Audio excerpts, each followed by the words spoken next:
Con su permiso, diputada presidente. Muy buenas tardes, tengan todas y todos ustedes, señoras legisladores, señores legisladores. Muchas gracias por haber aceptado que es un ejercicio republicano inédito en la historia del país, sea posible esta mañana aquí en Colima. Yo quiero iniciar saludando y reconociendo a mi amiga, a mi compañera, excompañera, diputada federal y hoy gobernadora constitucional del estado de Colima, Indira Vizcaíno Silva. Indira, muchas gracias por tu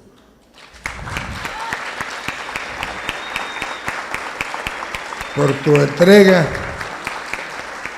por tu dedicación y sobre todo por tu compromiso con Colima. Vaya reto el que aceptó Indira y al que la inmensa mayoría de los colimenses la llevaron. Yo que ya lo fui, aunque no por todo el periodo para el que fui electo, les digo que no hay mayor honor para un oriundo de un estado que ser gobernador del estado. Hay otros honores más altos, pero eso ya es para otros tiempos. Y a mí me consta, porque prácticamente yo llegué a la Secretaría de Gobernación el 29 de agosto del año pasado, e Indira más o menos por esas fechas, ¿no, Indira? Tú tomaste el 1 de noviembre. Y ordenar un Estado después de 70 años de abandono, de desidia, de latrocinios, de injusticias, es una tarea harto complicada. Lo primero que Indira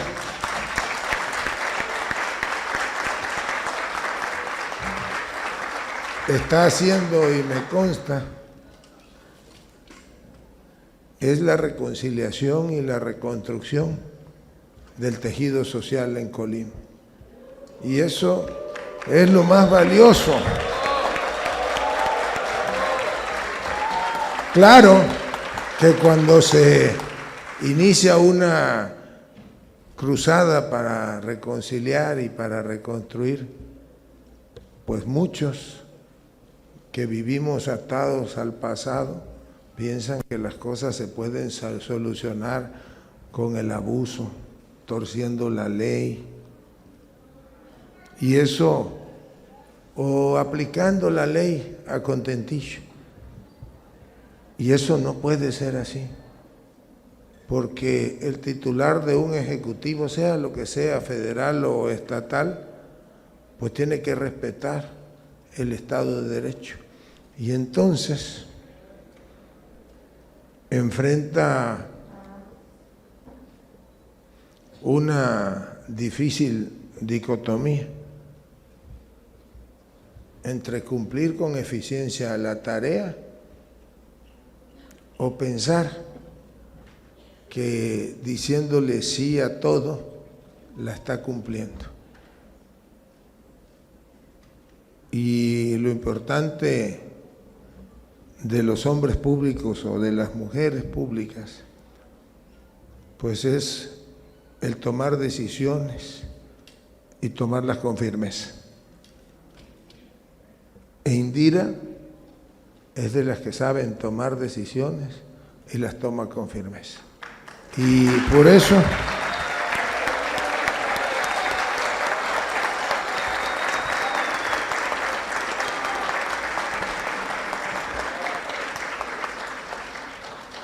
Por eso Y se los digo cuando todavía no cumple su primer año de gobierno. Va a ser una gran gobernadora, Indira.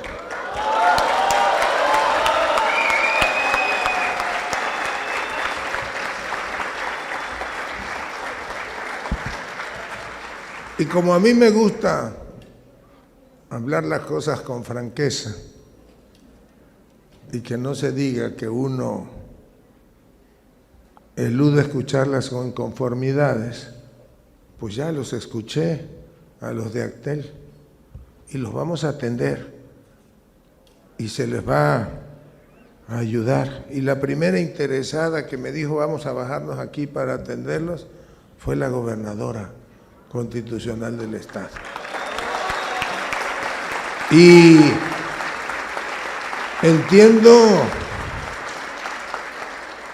entiendo la injusticia derivada de la actuación delincuencial de uno o de un grupo de individuos. Pero, aunque sea una injusticia, pues uno tiene obligadamente que respetar el Estado de Derecho. No puede uno llegar a una fiscalía clamando justicia, exigiendo que esa injusticia se repare con otra injusticia, o reclamando por una irregularidad y que ésta se resuelva con otra irregularidad. En palabras bíblicas, pues yo les diría que todo llega a su tiempo, cuando debe de llegar, y que habrá que tener paciencia y hay que actuar con prudencia, porque aunque uno quiera, pues el entramado judicial no se puede adelantar. Y segundo, pues uno tiene que ser respetuoso de la división de poderes. Antes, varias generaciones se acostumbraron a que estos asuntos se resolvían con el abuso de autoridad o se quedaban lamentando la complicidad de las autoridades judiciales. Y yo aquí de frente se los digo, vamos a hacer todo lo que esté de nuestra parte del gobierno federal, como también lo comprometió la gobernadora, lo que esté de parte del gobierno estatal, para que haya justicia, para que quienes la hagan, la paguen, y para que quienes tengan que incluso devolver el recurso, que en muchos casos o en todos es el ahorro de toda una vida de familias, lo devuelva.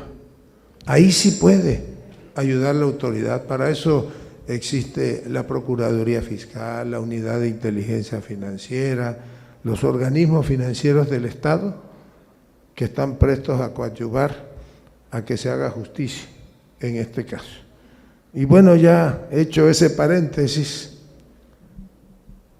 les comento que lo que estamos viviendo hoy aquí sí es un hecho histórico. El que un representante del gobierno federal, del presidente de la República, en este caso el secretario de Gobernación, haya recibido la instrucción del presidente de la República para estar aquí y exponer a los señores, a las señoras y señores diputados locales, ¿qué significa o qué comprende esta reforma constitucional? Es un ejercicio de transparencia, sí, pero es antes que nada un verdadero ejercicio democrático, de respeto a la soberanía popular y a lo que los legisladores locales representan. Muchos no lo saben, pero para que una reforma constitucional sea válida, se requiere que sea aprobado por la Cámara de Diputados o la Cámara de Senadores, dependiendo de cuál sea la Cámara de origen, sea aprobada después por la otra Cámara, esto es ya por las dos cámaras del Congreso de la Unión, y lo más importante, pero quizá lo que todo mundo había menospreciado hasta esta época, que sea aprobado por la mayoría de los congresos locales. Eran pues, para decirlo coloquialmente, los congresos locales como el patito feo. Se les olvidaba que la representación más cercana a la gente, al pueblo, son los congresos locales, porque el legislador local, el diputado local, representa al pueblo, en este caso de Colima. Fueron electos algunos por mayoría proporcional, otros por mayoría relativa en distritos, pero una vez que son electos representan al pueblo de Colima y son quienes detentan la soberanía de Colima. Lo mismo sucede con la Cámara de Diputados Federales, y a diferencia de la Cámara de Diputados Federales, la Cámara de Senadores representa a los estados de la Federación. Por eso el presidente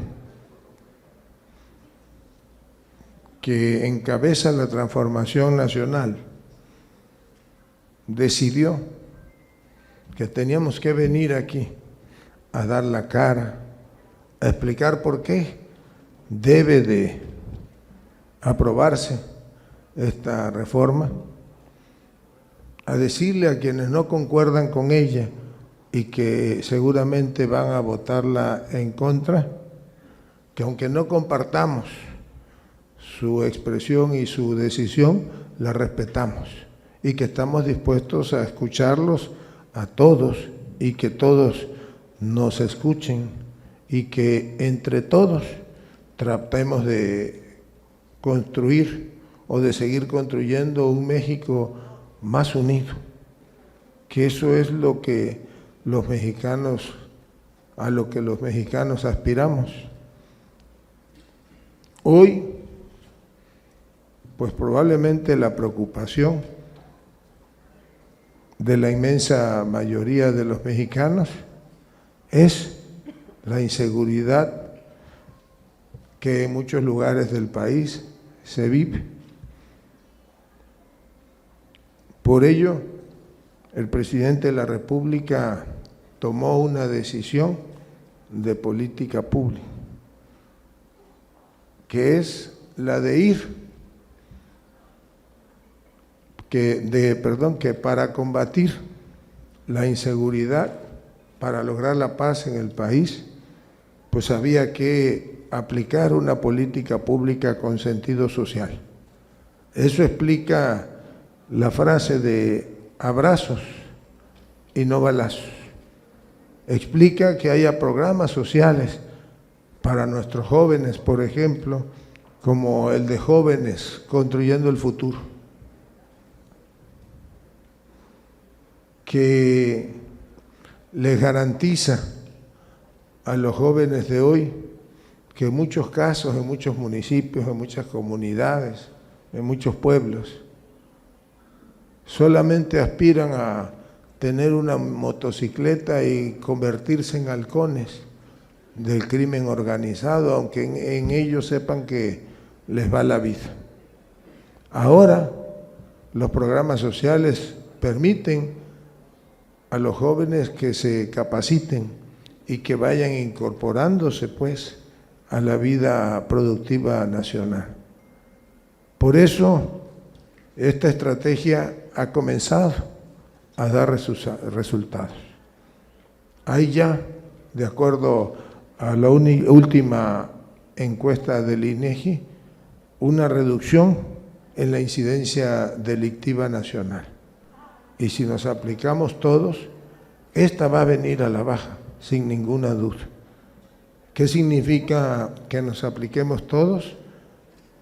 A que, si bien es una obligación constitucional de las autoridades municipales, locales o federales, el garantizar la paz, la tranquilidad y la seguridad en la persona y bienes de los mexicanos. En el caso de la gobernadora, pues en la persona y bienes de los colimenses. En realidad, esta es una tarea de todos. Es una tarea, por ejemplo, en la cual los medios de comunicación tienen que privilegiar lo social y la seguridad en lugar de privilegiar que suene la caja registradora y hagan apología del delito. Y los maestros, el sector educativo, pues tiene que hacer también su parte. Y las iglesias, sea cual sea su credo, pues tienen que hacer su parte, que es también aportar a la reconstrucción del tejido social. Quienes tienen que, yo creo que lo están haciendo y tenemos ejemplos, basta señalar Aguililla, Michoacán, donde hace algunos meses, pues literalmente no se podía ni entrar. Los víveres para consumo de los que quedaban habitando allí tenían que entrar o ser trasladados en helicópteros del Ejército o de la Armada de México. Y ahí hubo un gran acuerdo social. En él participan las iglesias católicas, presbiterianas, evangélicas, todos, adventistas, los de Jesucristo de los santos de los últimos días. Y ya se ha normalizado la vida en Aguililla. A tal grado se ha normalizado que hay una mina que ha estado cerrada por más de 40 años y ya los habitantes fueron a pedir una consulta popular para que se pueda otorgar la concesión o la operación de la concesión a la empresa que es propietaria. Esta va a invertir casi 2.000 millones de dólares y va a generar más o menos 4.000 empleos directos. Significa la reactivación económica de Aguililla, y si hay reactivación económica, desde luego que hay mejor marcha de la sociedad. Por eso la estrategia de seguridad del gobierno federal privilegia que la política pues sea social, que tenga rostro humano. Para ganar la batalla la inseguridad pues no es un asunto de policías y ladrones, ni ver quién tiene más y mejores armas y quién puede disparar más o menos balas. Es una tarea mucho más compleja. Pero si seguimos aplicándonos como hasta ahora, claro que vamos a conseguir ganarle la batalla total a la inseguridad y México va a recuperar la paz. No es tarea de 6 años.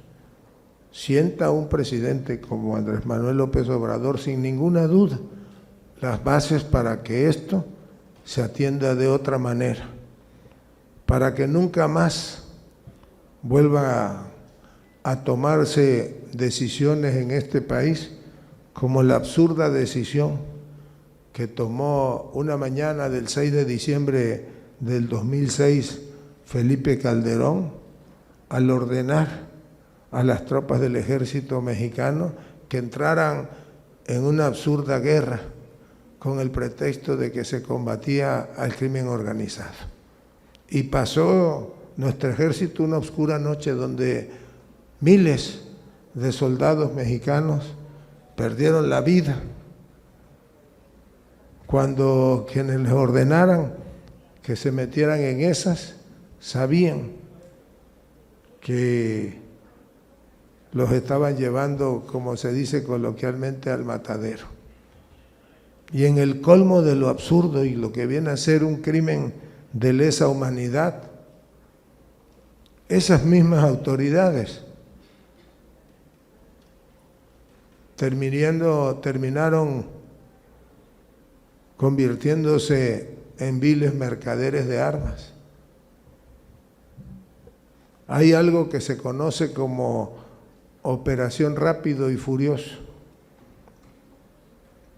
Resumo diciendo que firmaron estos un convenio con el gobierno americano, por la cual el gobierno americano les iba a otorgar armamento tan sofisticado que tenían una especie de chip geolocalizador y que en una operación encubierta iban a entregar esas armas al crimen organizado. Y diseñaron también su película que decían: cuando las reciban, pues vamos a saber dónde están y quiénes son con ese chip y nos los vamos a detener. Pues entregaron las armas, pero las entregaron sin chip y sin geolocalizador. Hicieron negocio y armaron todavía más a las organizaciones criminales. Y todavía con ese armamento que estaba destinado para combatir a la inseguridad, fueron varios miles de mexicanos que perdieron la vida. Eso nunca más tiene que suceder en este país. Por eso hoy está detenido en los Estados Unidos, por eso y otras cosas, el número 2 de aquel gobierno, Genaro García Luna, que fue secretario de Seguridad en el gobierno de Felipe Calderón. Y así como yo hablé que tiene que haber justicia en el caso de Axtel, seguramente en este oscuro episodio de la vida del país también va a haber justicia. Y el largo brazo de la justicia pues alcanzará a todos los que tienen responsabilidad en ese evento. Y ahora, primero, pues hay un presidente de la República comprometido a, junto con todos los mexicanos, construir la paz. Aún los que difieren de la estrategia de seguridad del gobierno federal buscan la seguridad de todos. Podrán no estar de acuerdo y en ese sentido los respetamos, pero nadie quiere el mal para el país y aprovechemos ese sentimiento para construir unidos. La reforma constitucional que seguramente en las próximas horas o en los próximos días discutirán en el Congreso de Colima, llevaba únicamente un componente, la iniciativa original, que ni siquiera es una iniciativa del gobierno federal, es una iniciativa que presentó una diputada del Partido Revolucionario Institucional que se llama Yolanda de la Torre, y consistía en aumentar el plazo de vigencia para que la Guardia Nacional y la Fuerza Armada Permanente prestara servicios o se ocupara de las tareas de seguridad pública en todo el país. Cuando fue presentada, pues de inmediato el presidente de la República nos instruyó a hacer la nuestra y ayudar para que se construyera un consenso con la fracción mayoritaria de la Cámara de Diputados, que la componen los diputados de Morena, PT y Verde, que integran la coalición Juntos Haremos Historia, que fue la que llevó a Andrés Manuel López Obrador a la presidencia de la República. Y con el voto de ellos y el voto de 57 diputados federales del Partido Revolucionario Institucional, se construyó la mayoría constitucional necesaria para que fuese válida esta reforma. Y yo desde aquí aprovecho para reconocer a los dirigentes y a los legisladores del Partido Revolucionario Institucional, a los dirigentes y legisladores de Morena, a los dirigentes y legisladores del Partido Verde Ecologista de México y a los dirigentes y legisladores del Partido del Trabajo, porque actuaron con patriotismo,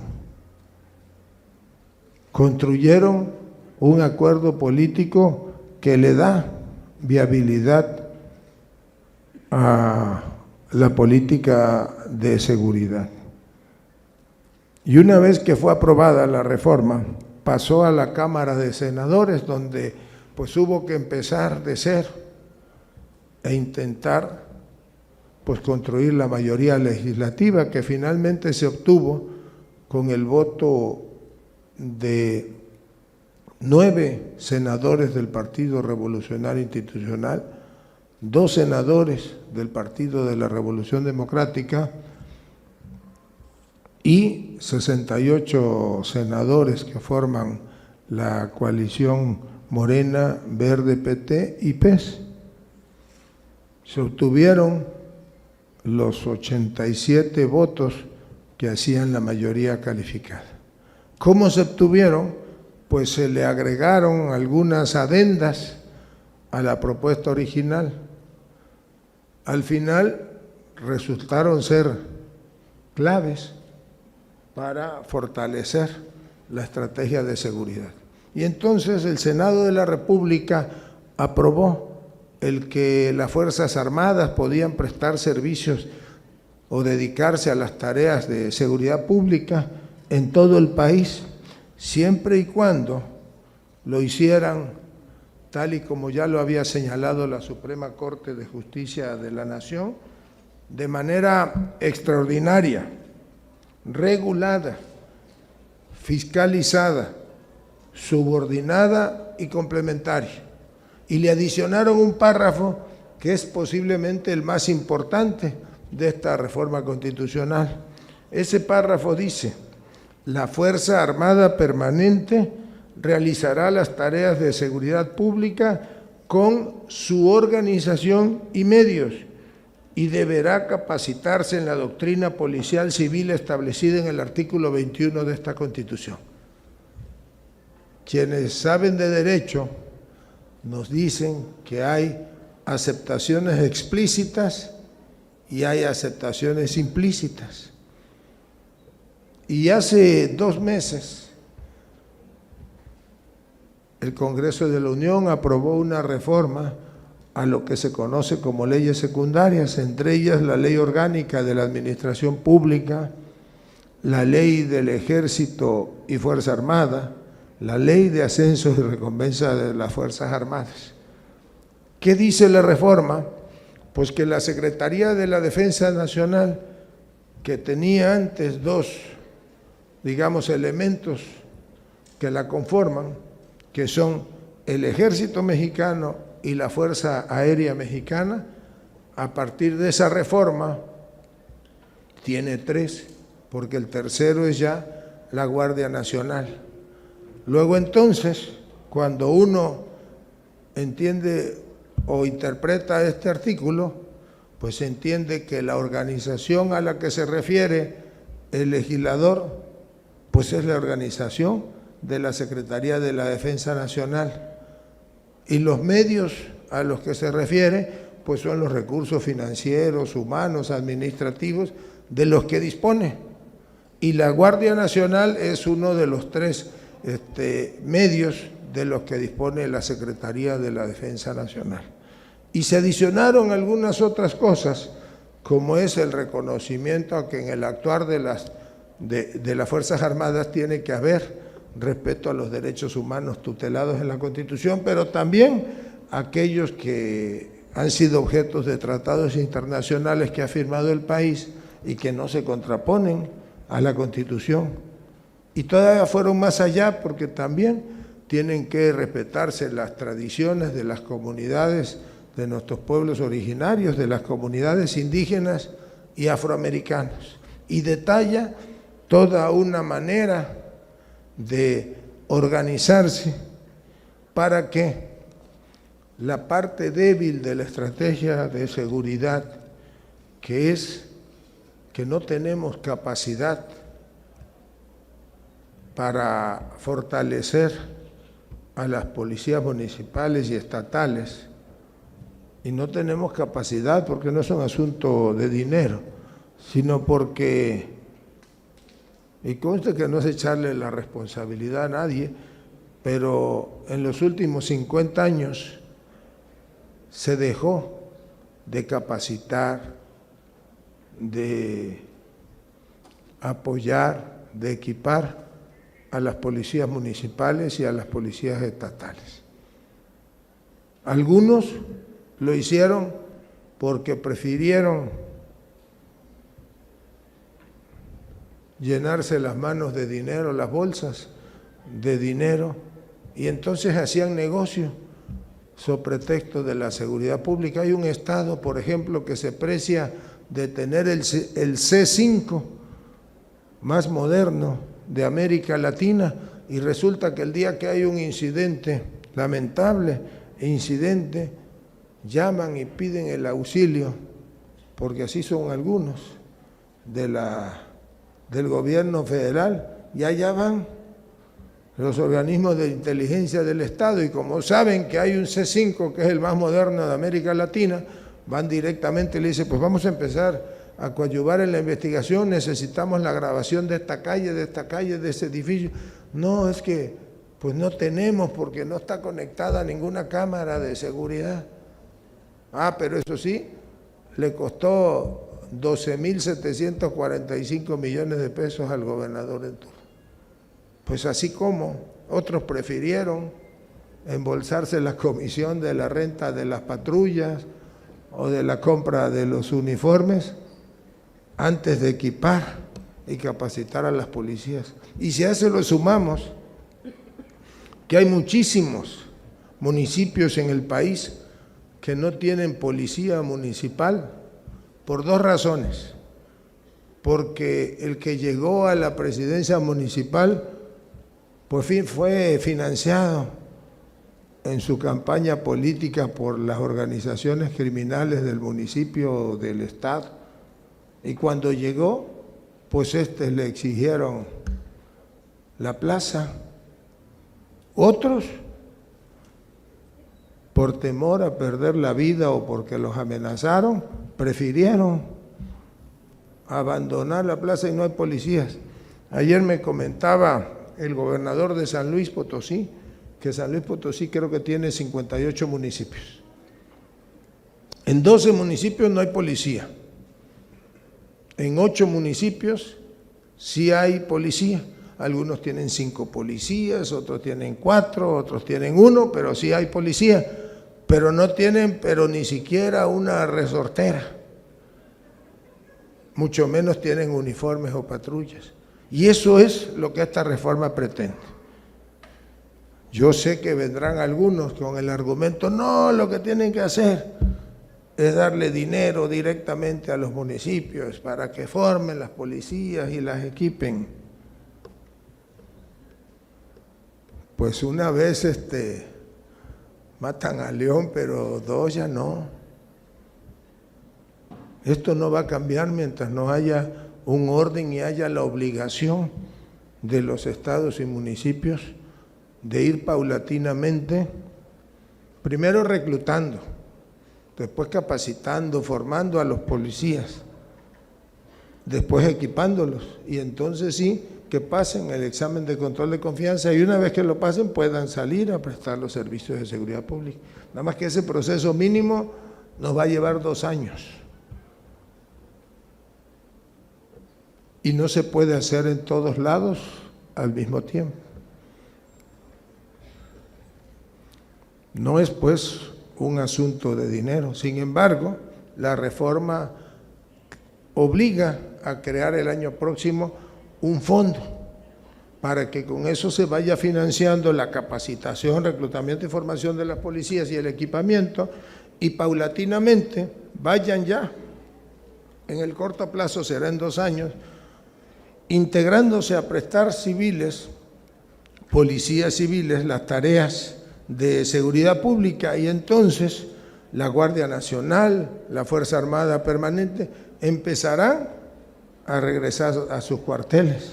Pero repito, esta no es una tarea que la vayamos a solucionar ni por generación espontánea, ni frotando la lámpara de Aladino para que fluya el recurso. Eso es de lo que trata esta reforma constitucional. Perdonen que me haya extendido. Tengo la ventaja de que como soy tabasqueño y los tabasqueños hablamos mucho, pues esa puede ser mi justificación. Yo les digo, y se los digo con toda sinceridad, Colima bien merece un último esfuerzo. Y es el momento de hacerlo. No es fácil ganar la batalla.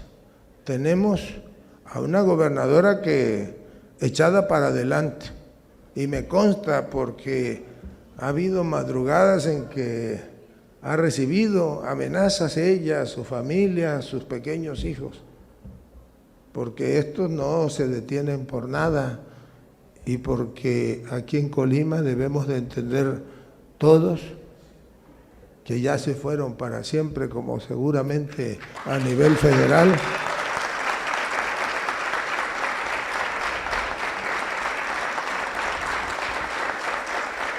Y se acabaron tantas décadas de cortar la esperanza de los colimenses. Colima tiene un gran futuro, representa muchísimo para el país. No es nada más el puerto de Manzanillo, es el orgullo productivo de los colimenses. Son muchísimas cosas, tienen todo, tienen cultura, tienen historia y tienen todos ustedes muchas ganas de salir adelante. Y les voy a contar una anécdota. Vine una vez a Colima porque la gobernadora me platicó, nos platicó al presidente y a mí de una carretera inacabada, es la autopista a Jalisco, a Guadalajara. Le dijo, oiga, presidente, tiene 14 años en que hay un problema con los ejidatarios que tienen demandado y por eso no se puede terminar la construcción de la autopista. Y yo que andaba, como decimos en mi pueblo, de metiche, le dije, pues yo te ayudo, presidente, yo me encargo. Y cuando me platica, pues era un asuntito de un litigio efectivamente de grupos de ejidatarios que llevaban años en eso y representaba una erogación económica que no tenía en ese momento el gobierno del Estado. Si nos hubiéramos esperado un año tampoco hubiera tenido, porque pues también se llevaron todo menos las ganas de salir adelante de los colimenses. Y le venimos y encontramos a los ejidatarios ahí en la casa de gobierno fue. Y empezamos a conversar con ellos y al principio pues sí, muy difícil, porque imagínense 14 años engañándolos que ahora sí los iban a solucionar. Y les digo, miren, vamos a hacer una cosa. Yo regreso en 3 semanas, fue que les dije, o en 15 días. Y va a llegar la solución y el gobierno federal les va a indemnizar. No, que así nos han dicho y no van a venir. Sí, vamos a venir. Es más, les digo, ¿ustedes dos de dónde son? Porque no eran ni siquiera de Colima, técnicamente eran de un municipio de Jalisco. Y les digo, ¿y ustedes comen la birria? Y dice uno, si esa señora es la mejor birria de Jalisco, la hace. No, pues vamos a hacer algo. Nos vemos en 15 días ahí en el pueblo, que no me acuerdo el nombre, ¿cómo se llama? San Marcos. Yo veo lo de la indemnización y ustedes ahí se desisten de los juicios, pero nos invita la señora a una birria, y ay, todos se rieron y quedamos que sí. He de confesar que yo no cumplí porque no pude ir al pueblo a comer la birria, pero sí cumplimos en que se pagó la indemnización, ellos se desistieron de sus juicios y entiendo que el compromiso es que ya en diciembre se debe de terminar la construcción de la autopista.